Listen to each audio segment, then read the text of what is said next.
Heart அட்டாக்ங்கிறது யாருக்கு வேணால் வரலாம். 19 வயசுலேருந்து 90 வயசு வரைக்கும் ஹார்ட் அட்டாக் வரலாம். அதே மாதிரி பெண்களுக்கும் ஹார்ட் அட்டாக் வரலாம், கல்யாணம் ஆனவங்களுக்கு வரலாம், வராதவங்களுக்கு வரலாம், பேச்சுலராக இருந்தாலும் வரலாம். ஒல்லியாக இருக்காங்க பாரு 40 கிலோ, எந்த விதமான கெட்ட வழக்கமே கிடையாது. சிகரெட் சாப்பிட்றதில்ல, சர்க்கரை கிடையாது, ப்ரெஷர் கிடையாது, தினம் எக்ஸசைஸ் பண்ணுறாரு.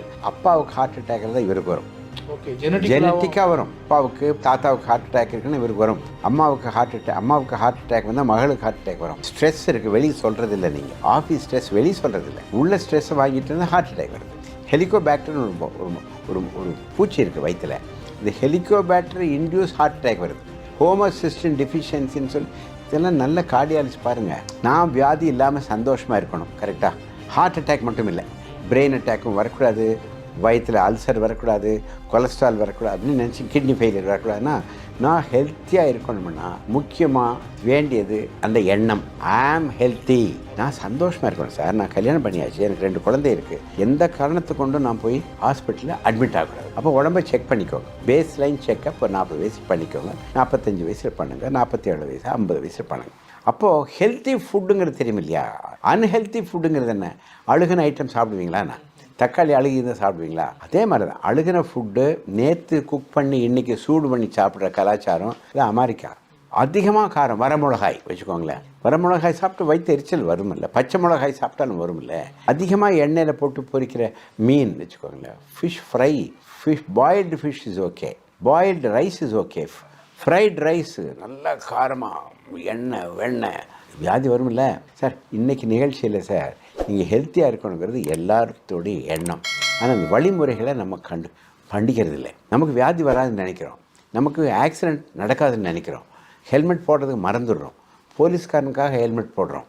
Healthy food, organic food, exercise பண்ணு, தினம் ஒரு 3/4 மணி நேரம் யோகாசனம் பண்ணு, ரோடில் போய் நடக்காது, ஒரு ஸ்கூலில் இருக்க கிரவுண்டில் நட, வீட்லேயே எக்ஸசைஸ் பண்ணு, யோகாசனம் பண்ணு, ஸ்கிப்பிங் பண்ணு சொல்லிக் கொடுக்கணும் இல்லை. ஏன் பண்ணுறோம் இல்லை? Healthy life is more important for a enjoyable life. என்னன்னாக்கா இன்னைக்கு அதிகமாக பேசப்படக்கூடிய விஷயம், எல்லாரும் அச்சப்படக்கூடியது என்னன்னாக்கா, சின்னதாக ஒரு விஷயம் ஏதோ சிம்டம் தெரிஞ்சால் கூட அது கேன்சருங்கிற ஒரு பயத்துக்கு போயிடுறாங்க. ஏதோ ஒரு உள்ள வயிறு பிரச்சனை இருக்குனாக்கா, அதாவது ஸ்டொமக்கில் கேன்சரோ இல்லை வேறு ஏதோ அப்படி ஒரு யோசனை போயிடுது இல்லையா? எப்படி சார் முதல்ல நம்ம அந்த அறிகுறிகளை கண்டறிஞ்சிக்கிட்டு முதல்ல டாக்டரை பார்க்கணும்னு நினைக்கிறீங்க? தொற்று வியாதிங்கிறது infection disease comes because of bacteria and virus. Corona தொற்று வியாதி, டியூபர்குலோசிஸ் தொற்று வியாதி. நீங்கள் கை கழுவாமல் சமையல் சாப்பிட்டீங்கன்னா அது ஃபுட் பாய்சனிங். அப்புறம் வெறும் காலில் நடந்தீங்கன்னா காலில் முள்ளு குத்துனாவோ ஆணி குத்துனாவோ வர்றது டெட்டனஸ். இதெல்லாமே தொற்று வியாதி. அப்புறம் நம்ம லைஃப் ஸ்டைல் டிசீஸ் இருக்குது. சர்க்கரை வியாதியும் ஹார்ட் அட்டாக்கும் கொலஸ்ட்ராலும் நம்ம லைஃப் ஸ்டைல் சரியில்லாமல் பண்ணுற லைஃப் ஸ்டைல் வியாதி. 3வது வியாதி தான் அந்த கேன்சர் வியாதி. ஆக்சிடெண்ட்டுங்கிறது வியாதி இல்லை, நம்மளும் உண்டாக்குறது.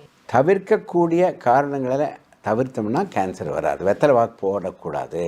ரொம்ப ஷார்ப்பாக இருந்ததுன்னா டாக்டர் போகலைன்னா பல்லு பட்டு கேன்சர் வரும். 3வது ஆல்கஹால் சாப்பிட்டா கேன்சர் வரும். அன்ஹைஜீனிக் கண்டிஷன்ஸ் இந்த vagina will produce cervical cancer. அதனால் கேன்சர் வர்றதுக்கு காரணம் கண்டுபிடிக்கலை.